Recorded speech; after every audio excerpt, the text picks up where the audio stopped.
Kiat teman-teman sekalian untuk dekat dengan Allah Subhanahu wa taala adalah kata kuncinya paksakan ibadah dan paksakan tinggalkan dosa. Harus dipaksa. Harus kita paksa jiwa kita. Cambuk jiwa itu cambuk dengan ilmu dan keimanan. Mulai sekarang saya mau on time sholat di masjid, tidak mau ketinggalan. Apapun konsekuensinya, paksain. Sesuatu kalau sudah dipaksakan dan menjadi sebuah kebiasaan akan enak dikerjakan. Otomatis. Tapi kalau kita kendor, sesekali saja dikerjakan, maka akan luluh seperti biasa umumnya. Begitu pula dengan dosa, paksain diri untuk tinggalkan. Lihat yang haram, turunkan pandangan. Mau beli sesuatu, tahan tangan itu supaya tidak beli. Paksa, nggak ada masalah. Tangan kita nggak putus kalau kita nggak beli DVD film yang tidak benar misalnya. Nggak masalah kok, kuping kita nggak copot kalau kita nggak dengar musik misalnya. Alihkan ke Al-Quran, setan goda, lawan. Jangan terus-menerus kendor, imannya seperti kerupuk. Sedikit diramas sudah hancur, ini jangan. Sampai kapan Bapak Ibu mau terus berlale-lale dalam jauh dari Allah SWT? Sementara iman itu levelnya sangat jauh. Makin kental, maka makin terus, sampai para ulama mengatakan kenikmatan iman akan terus dirasakan oleh seorang hamba selama dia terus mendeteksi dirinya dan juga dia berusaha bermuhasabah setiap detiknya. Ini sudah ketaatan bukan? Ini sudah ketaatan bukan? Ada kemaksiatan ditolak sama dia, harus begitu. Dan harus kita mulai dengan diri kita sendiri dengan cara memaksanya. Gak bisa enggak. Kita kalau nggak paksa nggak mungkin. Harus begitu sekali. Orang lain telepon nanti kita atau lihat perubahan, kamu alimnya. Ingat, majelis ilmu seperti ini Bapak Ibu sekalian. Saya sering ulangi kalimat ini. Saya nggak datang jauh-jauh dari rumah saya ke sini untuk menghibur Bapak Ibu cerita dongeng atau hibur Bapak Ibu duduk sini sejam 2 jam. Ini bukan. Ini kita sedang bahas wahyu. Wahyu ini penyampaian dari Tuhan Allah pencipta langit dan bumi untuk membawa pada perubahan. Kalau Anda hadir di majelis ilmu dan Anda pulang setelahnya terasa, ya kenapa ya saya kayak merasa ada beban nih, kayak saya merasa bersalah, kadang-kadang kita menangis. Itu semua peringatan dari Allah SWT. Ambil, oh ini berarti kebaikan, itu kebaikan. Karena Allah mau dengan perasaan itu kita berubah. Ya. Ada perasaan untuk berbuat dosa jadi takut karena sudah ada di pengajian, itu tanda keimanan. Termotivasi untuk mengerjakan ibadah, hadir lagi di majelis, iya. Begitu teman-teman lihat kamu alim ya sekarang, iya alhamdulillah, saya sangat bersyukur sama Allah. Jangan malu ucapin itu. Alhamdulillah saya berubah, saya merasa luar biasa, saya bersyukur sama Allah karena Allah masih bisa berikan keselamatan saya sebelum saya meninggal. Mudah-mudahan kamu juga bisa rasain ya keimanan saya. Motivasi dia supaya dia mau ikut. Ini enggak, kamu sekarang alim ya, masa pakai jilbab begitu, kenapa kamu pelihara jenggot, masa azan harus selalu ke masjid. Oh iya, udah sini aja sholat sama saya. Kendor, sholat di rumah. Kendor, ganti lagi kembali jilbabnya jilbab gaul dan seterusnya. Ini sampai kapan kita mau tergoda nih kira-kira? Waktu terus berjalan. Ingat, setiap peluang ibadah, Bapak Ibu sekalian ingat, Allah peringatkan Anda dan saya seperti cuma ini, penyampaian. Dan kita yang mengubah diri kita.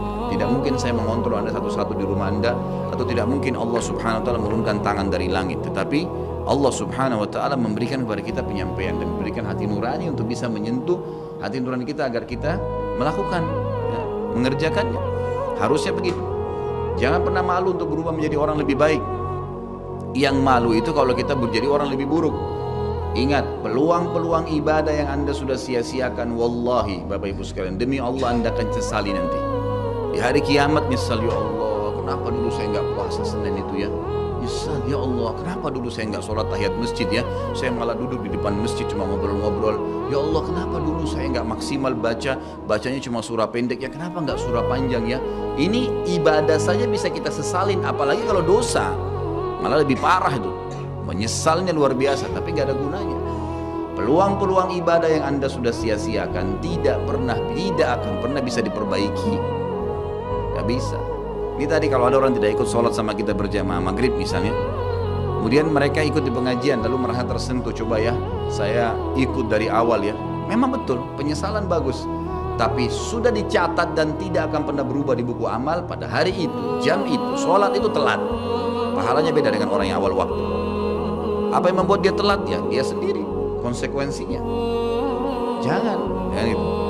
Makanya motivasi Nabi SAW sangat banyak untuk mengerjakan sholat di awal waktunya, motivasi untuk di saf pertama, motivasi untuk tidak ketinggalan takbiratul ihram pertama imam. Semuanya itu untuk menjaga hubungan dengan Allah Azza wa Jalla. Jadi untuk dekat dengan Allah harus memaksakan diri dalam ibadah dan harus memaksakan diri untuk meninggalkan dosa.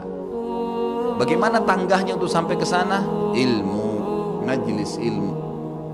Hadir di majelis ilmu seperti ini Bapak Ibu sekalian, saya bukan mengatakan karena saya menyampaikan, siapa saja di antara teman-teman dai yang sampaikan, semoga Allah ikhlaskan niat kita semua, itu harus dihadiri, harus. Hadiri majelis ilmu akan mengubah kita. Kalau tidak, dengar, bawa Walkman, bawa headset, bisa dengar di HP kita. Sekarang bisa daripada kita nonton, orang banyak habisin pulsanya hanya nonton YouTube hal-hal yang tidak ada manfaatnya. Nonton ceramah tuh, dengarin sambil belanja, sambil macet di jalan, pasang headset di kuping, kemudian kita dengarin ceramah-ceramah itu. Tambah ilmu dengan ilmu, tidak ada kata cukup. Kata para ulama salaf, ilmu itu, ilmu syar'i yang merupakan tangga membawa kita kepada hubungan dengan Allah yang sangat baik, karena dengan keimanan akan muncul, iman akan muncul dengan ilmu itu, ya dia akan memberikan setengah hidupnya dengan cara kita membayar dia dengan seluruh hidup kita. Gak bisa. Seminggu sekali itu gak cukup, gak cukup. Apalagi ada orang sebulan sekali, apalagi ada orang cuman kalau lagi ada waktu lowong, ini gak bisa. Kita sibuk Bapak Ibu sekalian memberikan makan tubuh kita, makan makanan, minum macam-macam variasi, betul untuk fisiknya sehat, tapi ruhnya kurus, kerempeng, sakit, itu luar biasa. Tapi kalau kita balik, fisik kita yang biasa cukup kenyang sudah, tapi ruh kita berikan kesehatan yang luar biasa. Orang kalau ruhnya yang sehat Bapak Ibu sekalian, semuanya jadi kecil buat dia. Julaibib radhiyallahu anhu, sahabat Nabi itu, saking kecilnya badannya itu sampai diangkat oleh Nabi SAW dengan satu telapak tangan karena kecilnya badannya. Tapi di perang ya Uhud dia bisa membunuh 7 orang kafir. Tidak ada hubungannya dengan kecil badannya, tapi ruhnya kuat, besar.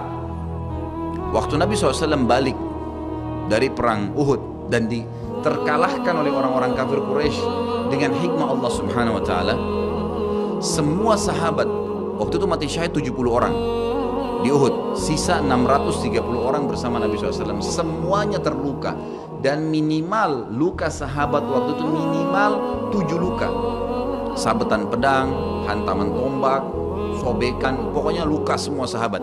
Sampai ada sahabat sudah nggak bisa jalan karena kakinya sobek, punggungnya sobek, dinaikin di kuda, tiba di rumah tinggal dibaringin. Lihat bagaimana para sahabat mengetahui bagaimana hubungannya dengan Allah Subhanahu wa taala dengan ilmu yang sudah tertanam yang Nabi SAW tanamkan dalam hati mereka, bisa mengubah segala sesuatu. Subhanallah, tiba pulang menjelang maghrib ke kota Madinah, istirahatlah para sahabat ini, mereka lagi obatin obat luka mereka. Nabi SAW dapat wahyu menyuruh Nabi SAW dan para sahabat keluar mengejar Quraisy. Quraisy ini jumlahnya waktu itu ya, 1000 orang, maaf 3000 orang pasukan Quraisy, yang terbunuh cuma sekian belas saja mereka. Dan mereka sudah merasa bangga dan pulang ke kota Madinah, pulang meninggalkan Madinah, karena Uhud itu dekat Madinah. Kemudian mereka bangga dengan itu. Keesokan paginya habis sholat subuh kata Nabi SAW, wahai sahabat-sahabatku, Allah Azza wa Jalla memerintahkan kita untuk mengejar Quraisy. Maka pulanglah masing-masing kalian di suku kalian, lalu motivasi siapapun yang ikut kemarin di Uhud, semua mau sakit, mau enggak, mau luka, mau enggak, tapi ini luka semua nih, minimal punya 7 luka ya. Kita kadang-kadang mungkin kuku kita kecabut aja sudah susah ke masjid, ini sabetan pedang, sobek, rusak semua tubuh mereka. Dikatakan dalam riwayat sampai para sahabat ada yang tidak bisa ngomong karena sudah kesakitan yang luar biasa. Kata Nabi SAW, semua yang ikut di Uhud kemarin keluar lagi, 630 orang semua harus keluar. Bagaimana caranya? Pokoknya ngumpul keluar, perintah Allah. Coba bayangin, kita kadang-kadang habis olahraga saja capek, diajak keluar sama istri atau diajak keluar sama suami, kita sudah nggak mau keluar. Capek biasa olahraga, atau mungkin penat, capek duduk di kantor mau istirahat. Ini habis perang, badannya disabet-sabet, diajak berperang lagi nih. Apa yang terjadi teman-teman sekalian? Pulanglah pimpinan-pimpinan suku sahabat ini, dimulai dengan Sa'ad bin Mu'adz radhiyallahu anhu, sahabat Nabi yang mulia. Luar biasa ini. Orang ini pada saat meninggal, kata Nabi SAW, goncang arsy Allah dengan meninggalnya Sa'ad. Sa'ad pulang ke kaumnya lalu berkata, wahai kaumku, sesungguhnya Nabi SAW menyuruh kalian untuk kembali menyerang Quraisy. Pada saat itu mereka lagi kumpul saling ngobatin luka, dan di depan mereka yang saling ngobatin luka itu adalah Usaid bin Khudair, sahabat Nabi yang mulia. Ini sahabat Nabi yang satu dari Aus ini Kalau membaca Al-Quran, malaikat turun dari langit dengarin bacaannya. Luar biasa. Lagi ngobatin lukanya sambil dia berkata, waktu dikatakan Nabi SAW menyuruh kalian mengejar Quraisy, kata Usaid bin Khudair lagi ngobatin lukanya, sami'na wa ata'na, kami dengar dan kami patuh, ditinggalin lukanya. Lalu seluruh suku itu saling ngopang satu sama yang lain, mendatangi masjid Nabi SAW untuk ikut berperang lagi. Nggak ada satupun yang tinggal. Ada yang luar biasa, saya terus terang nangis untuk dengar kisah itu. Luar biasa, 2 orang anak muda Ansar. Saya setiap kenang kisah ini selalu nangis, nggak bisa tahan karena luar biasa. Anak 2 orang ini belasan tahun umurnya dan dua-duanya nggak bisa jalan, Bapak Ibu sekalian, nggak bisa jalan. Luar biasa, sudah sobek kakinya, sobek punggungnya, bahkan dikatakan di bagian leher ada irisan, di bagian lehernya ada irisan, gitu kan. Kesakitan. Dua-dua ini diturunkan dari kuda, ditidurkan, adik kakak nih. Tapi saya tidak ingat, namanya tidak disebutkan dalam kisah, tapi ini kisah luar biasa. Dan kemarin kebetulan Imam Masjid Haram atau saya lagi umroh nyebutin kisah itu juga. Hampir satu masjid orang menangis mendengarkan kisahnya. Dia mengatakan, waktu sampai ke telinga adik kakak ini umurnya belasan tahun ya, di bawah 20 tahun. Kalau Nabi SAW memanggil seluruh yang hadir di Uhud untuk kembali berperang. Ini mereka nggak bisa jalan nih. Si kakak bilang sama adiknya, kita nggak bisa tinggal di sini nih. Rasulullah SAW sudah memanggil kita untuk menjawab panggilan Allah. Kata adiknya, bagaimana caranya kita merangkak? Bagaimana caranya kita ke sana? Nggak ada yang bisa nopang. Ini berdua lagi sakit. Mereka cuma tinggal sama ibunya. Lalu berkata si kakak, sekali saya seret kamu, sekali kamu seret saya. Mereka saling seret satu sama yang lain, Bapak Ibu sekalian, sampai di hadapan masjid Nabi SAW. Lihat bagaimana iman mereka kepada Allah Subhanahu Wa Taala, luar biasa. Dan ini tidak bisa kecuali kalau dipaksakan. Kalau tidak dipaksakan nggak bisa. Semoga Allah SWT jadikan kita orang yang selalu memaksakan diri untuk ibadah. Karena kalau tidak, kita nggak paksakan, kita akan mati dalam keadaan konyol dan menyesal. Karena tingkatan-tingkatan di surga akan hilang. Percuma. Baik, saya bacakan pasal kedua. Adab terhadap Allah Subhanahu Wa Taala. Seorang muslim hendaknya melihat segala sesuatu yang telah diberikan Allah kepadanya dengan tiada terhingga, yakni berupa kenikmatan yang tak terhitung. Terlindungnya dia pada saat menempel di dalam rahim ibunya, ketika berupa nutfah atau air mani, menentukan perjalanan hidupnya hingga hari bertemu dengan Rabbnya Allah Azza wa Jal. Hendaknya ia bersyukur kepada Allah atas nikmat itu dengan lisannya, yakni memuji dan menyanjung Allah secara semestinya. Juga bersyukur kepada Allah dengan anggota badan, dengan cara menggunakannya di dalam ketaatan kepada Allah Subhanahu Wa Taala. Karena mengingkari nikmat, tidak mengakui kelebihan yang diberikan Allah, mengingkarinya beserta kebaikannya bukanlah termasuk adab kepada Allah. Sebagaimana Allah berfirman dalam surah An-Nahl ayat 53, A'udzubillahi minasyaitonirrajim. Wa ma bikum min ni'matin faminallah. Dan apa saja nikmat yang ada padamu maka itu dari Allah datangnya. Dalam surah An-Nahl ayat 18 Allah berfirman, A'udzubillahi minasyaitonirrajim, wa in ta'uddu ni'matallahi la tuhsuha. Dan jika kalian menghitung-hitung nikmat Allah maka kalian tidak akan mampu untuk menghitungnya. Begitu banyak nikmatnya Allah, Bapak Ibu sekalian. Kita berbuat maksiat, pelanggaran-pelanggaran, tapi Allah masih bisa memberikan kita oksigen gratis. Cahaya masih bisa ditangkap oleh mata kita. Telinga kita masih bisa menangkap suara sehingga mengetahui apa yang diinginkan oleh kita. Setelah bertahun-tahun berbuat dosa, dengan taubat kepada Allah, Allah bisa ampuni. Itu luar biasa. Nikmat Allah tidak bisa terhitung. Rugilah orang-orang yang tidak menyembah Allah Subhanahu Wa Taala. Dan kalau seandainya, kata Ibnu Taimiyah rahimahullah, orang-orang yang bermaksiat kepada Allah itu tahu bagaimana nikmatnya keimanan yang ada dalam hati kami ini, sehingga kami bisa menangis dan kami bisa merasakan dekatnya dengan Allah, bahkan merindukan surga dan selalu merasa diri jauh dari neraka, maka niscaya mereka akan membelah dada-dada kami dan mengambil keimanan itu karena mereka tidak akan pernah merasakannya. Keimanan akan membuat makanan sederhana menjadi mewah, tidur di tempat yang biasa akan menjadi nyaman, bahkan cobaan seberat apapun menjadi kecil buat kita karena keimanan kepada Allah Subhanahu Wa Taala. Dan itu sebuah nikmat, itu hanya bisa dirasakan kalau kita betul-betul memaksakan diri beribadah kepada Allah Subhanahu Wa Taala. Allah berfirman dalam surah Al-Baqarah 152 dari selanjutnya, A'udzubillahi minasyaitonirrajim, Fadhkuruni azkurkum washkuruli wala takfurun. Ingatlah selalu aku, kata Allah. Selalulah berzikir, selalulah patuh, selalulah kerjakan ketaatan-ketaatan. Nikmatilah yang halal, jauhilah yang dilarang.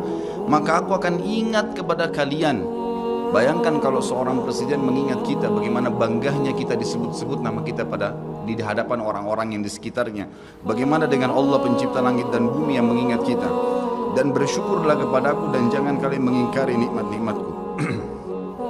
Oleh karena itu, tidaklah beradab jika seseorang lari kepada sesuatu yang tidak memiliki tempat pelarian, bersandar kepada yang tidak memiliki kemampuan apapun, serta bertawakal kepada yang tidak mempunyai daya dan kekuatan.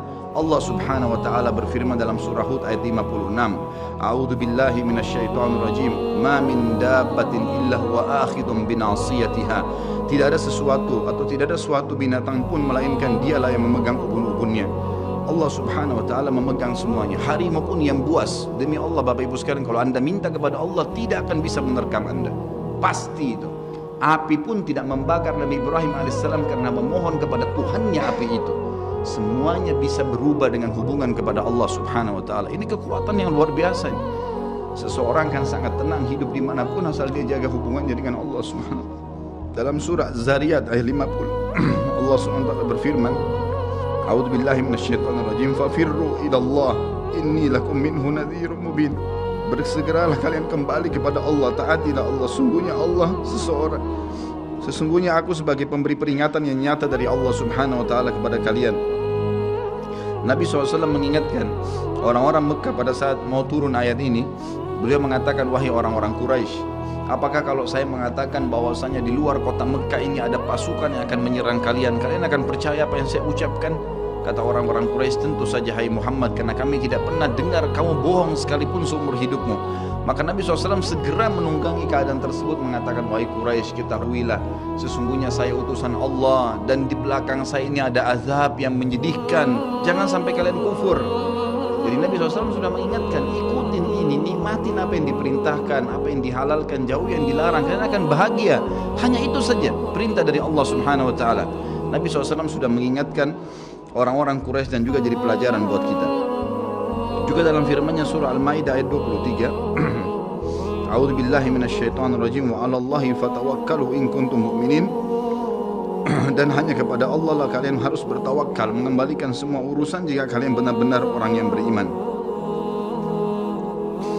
Sisi yang lain, seorang muslim juga harus melihat kepada kelemah lembutan Allah Subhanahu wa taala kepadanya di dalam setiap urusannya, melihat kepada kasih sayang Allah kepada dirinya dan seluruh makhluknya, lalu berkeinginan kuat untuk mendapatkan tambahan kelembutan dan kasih sayang itu, sehingga dirinya akan selalu merendahkan diri kepada Allah dengan kerendahan yang murni dan dengan doa, bertawassul kepadanya dengan perkataan yang baik dan amal soleh. Kalau kita lagi makan, syukuri alhamdulillah. Dan ingat teman-teman sekalian, saya pernah jelaskan juga, hati-hati dengan hukum syamata namanya. Syamata itu merendahkan orang lain. Kalau ada sesuatu yang tidak ada pada kita teman-teman sekalian, syukurlah kepada Allah Subhanahu wa taala. Jangan pernah sampai menghina orang lain, karena Allah menaikkan derajat kita justru dengan kita bersyukur. Kata Nabi SAW, kalau kalian lihat aib pada diri seseorang, ucapkanlah alhamdulillahilladzi afani mimma ibtala bihi wa faddalani ala katsirin mimma khalaqa tafdila. Segala puji bagi Allah yang telah menyelamatkan saya dari apa yang dicobakan kepada orang ini dan mendahulukan saya dengan kelebihan yang banyak dari makhluk-makhluk yang lain.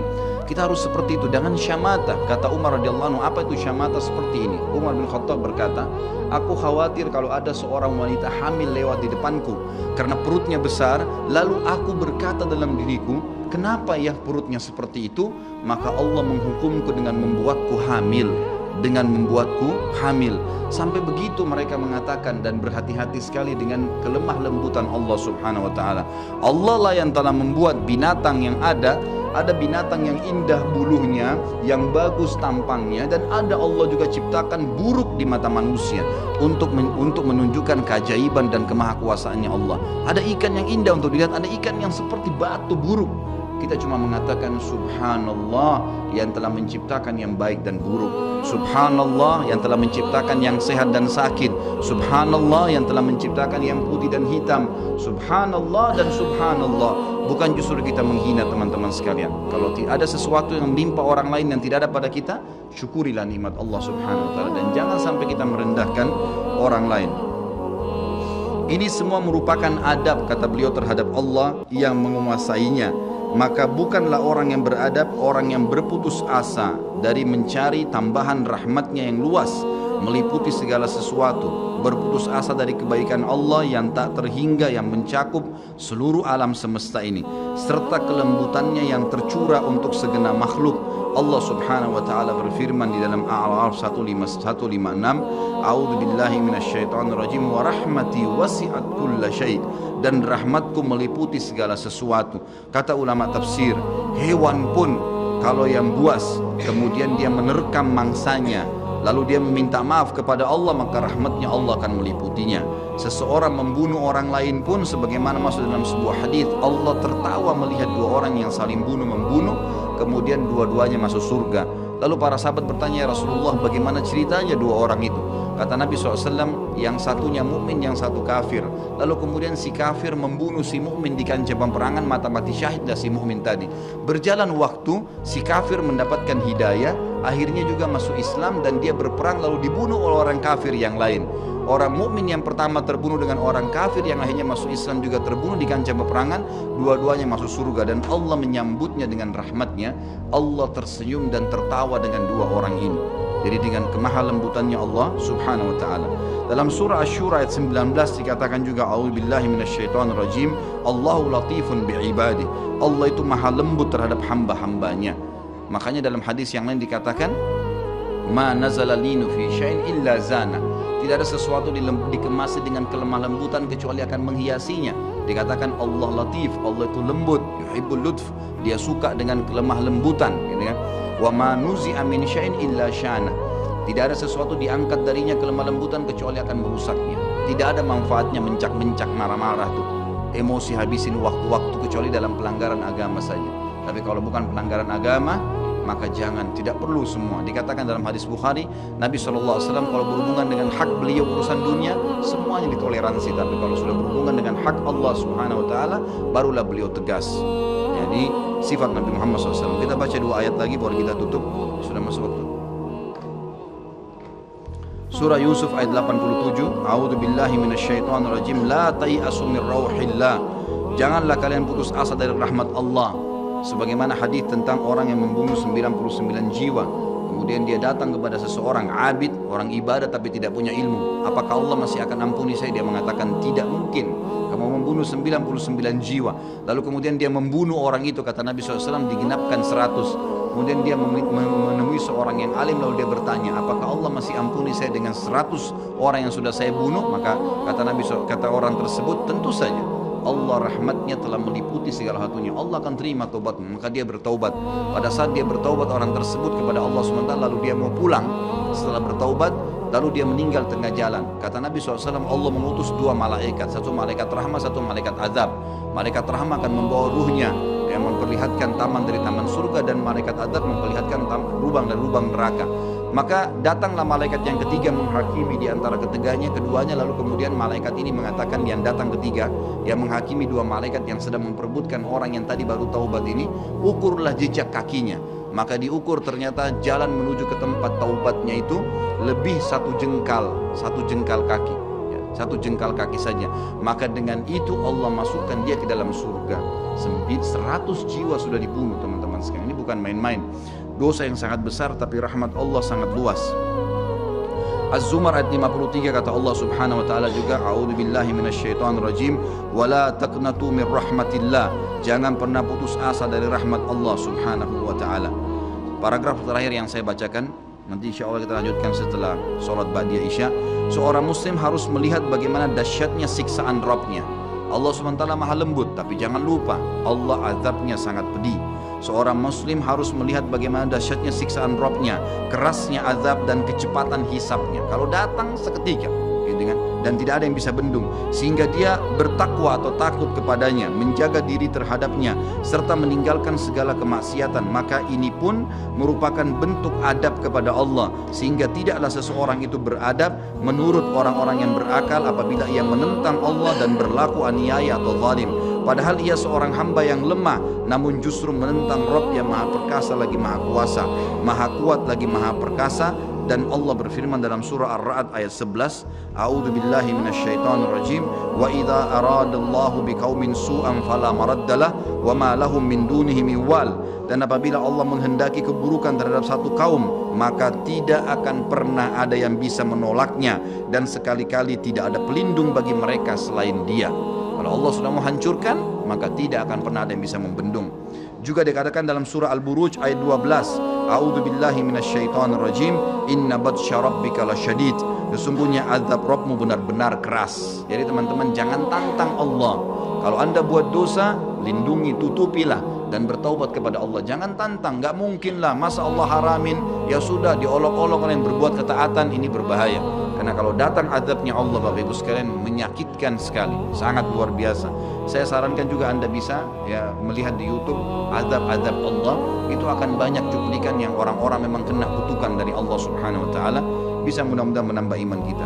Ayat yang terakhir adalah surah Al-Imran ayat 4 yang bunyinya A'udzu billahi minasyaitonir rajim, wallahu azizun dzuntiqam. Allah itu maha perkasa, maha mulia, dan Allah mempunyai balasan siksaan yang sangat keras.